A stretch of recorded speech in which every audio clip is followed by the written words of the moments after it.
Hello, good morning student. बॅकलॉगची जी परीक्षा आहे प्रॉक्टर पद्धतीने होणार आहे. गैरप्रकार रोखण्यासाठी सावित्रीबाई फुले पुणे विद्यापीठाचा निर्णय. 3 वेळा इशारानंतर कारवाई केली जाणार आहे.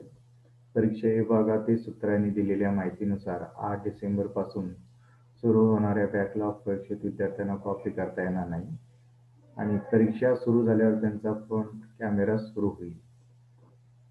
याबाबत इन्फॉर्मेशन दिलेली आहे. सावित्रीबाई फुले पुणे विद्यापीठाने अंतिम वर्ष बॅकलॉग व श्रेणी सुधार परीक्षा ऑनलाईन घेताना त्यात गैरव्यवहार होऊ नये यासाठी प्रॉक्टेड मेथडचा वापर केला जाणार आहे. कॉपी होत असल्याचे लक्षात आल्यास विद्यार्थ्यावर कारवाई केली जाणार आहे.